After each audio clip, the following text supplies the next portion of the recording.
Let's take a deeper dive into our African American history. History is defined as a continuous, systematic narrative of past events as relating to a particular people, country, period, etc., usually written as a chronological account. A chronicle of significant events supposedly that happened in the past with human beings in world history. Indeed, evidence is the raw material of history teaching and learning. So, let's talk about the evidence that may have been glossed over. Let's define Black African American history, which is a significant aspect of world history.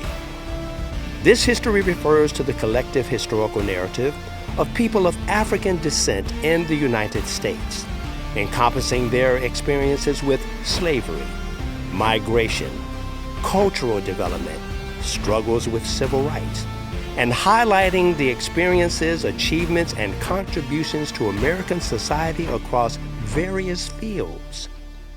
The primary historical focus being on the descendants of Africans who were forcibly brought to the Americas during the Atlantic slave trade, but whose strength and fortitude caused them to transcend the limits.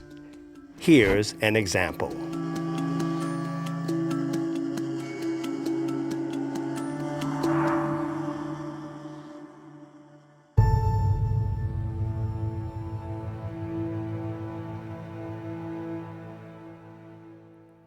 Ida B.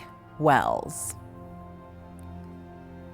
Ida B. Wells, also known as Ida B. Wells Barnett. Ida Bell Wells Barnett was born into slavery in Holly Springs, Mississippi, July 16, 1862. She was the first child of 8 children born to James Madison Wells and Elizabeth Lizzie Warrenton. Ida was freed as an infant under the Emancipation Proclamation when Union Army troops captured Holly Springs. At the age of 16, she lost both her parents and her infant brother in the 1878 yellow fever epidemic. She got a job teaching and kept the rest of the family together with the help of her grandmother. Later, she moved with some of her siblings to Memphis, Tennessee. Soon after moving to Memphis, Tennessee, Wells was hired in Woodstock by the Shelby County School System. During her summer vacations, she attended summer sessions at Fisk University, a historically Black college in Nashville, Tennessee. She also attended Lemoyne Owens College, a historically Black college in Memphis. Wells became an American investigative journalist, sociologist, educator, and early leader in the civil rights movement. She was one of the founders of the National Association for the Advancement of Colored People, NAACP. Wells dedicated her career to combating prejudice and violence and advocating for African American equality, especially that of women's rights. Throughout the 1890s, Wells also documented lynching of African Americans in the United States in articles and through pamphlets such as Southern Horrors, Lynch Law in all its phases, and The Red Record, which debunked the fallacy frequently voiced by whites at the time that all Black lynching victims were guilty of crimes. Wells exposed the brutality of lynching and analyzed its sociology, arguing that whites used lynching to terrorize African Americans in the South because they represented economic and political competition, and thus a threat of loss of power for whites. She aimed to demonstrate the truth about this violence and advocate for measures to stop it. Wells co-owned and wrote for the Memphis Free Speech and Headlight newspaper, where her reporting covered incidents of racial segregation and inequality. Eventually, her investigative journalism was carried nationally into Black-owned newspapers, subjected to continued threats and criminal violence, including when a white mob destroyed her newspaper office and presses. On September 15, 1883, and again on May 4, 1884, a train conductor with the Chesapeake and Ohio Railway ordered Wells to give up her seat in the first-class ladies' car and move to the smoking car, which was already crowded with other passengers. When Wells refused to give up her seat on September 15th, the conductor and two men dragged her out of the car. Wells won her case on December 24th, 1884.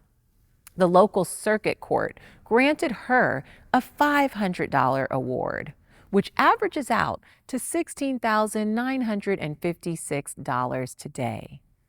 The railroad company appealed the Tennessee Supreme Court, which reversed the lower court's ruling in 1887, and Wells was ordered to pay court costs. Her reaction? "Oh God, is there no justice in this land for us?" In 1891, Wells was dismissed from her teaching post by the Memphis Board of Education due to her articles criticizing conditions in the Black schools of the region. Wells was outspoken regarding her beliefs as a Black female activist and faced regular public disapproval, sometimes including from other leaders within the civil rights movement and the women's suffrage movement. She worked to show that racial and gender discrimination are linked. Wells died on March 25, 1931 in Chicago, and in 2020 was posthumously honored with a Pulitzer Prize special citation for her outstanding and courageous reporting on the horrific and vicious violence against African Americans during the era of lynching. This is just a glimpse of the contribution to civil rights work of Ida B. Wells, transcending the limits. Her influence on Black feminist activism set the stage for another African American woman to transcend the limits. Belva Davis, born Belva Jean Melton on October 13, 1932, is an American television and radio journalist. She is the first African American woman to become a television reporter on the U.S. West Coast. She's won 8 Emmy Awards and been recognized by the American Women in Radio and Television and National Association of Black Journalists. Look her up and discover how she transcended the limits to greatness. It's an amazing piece of history that you should know.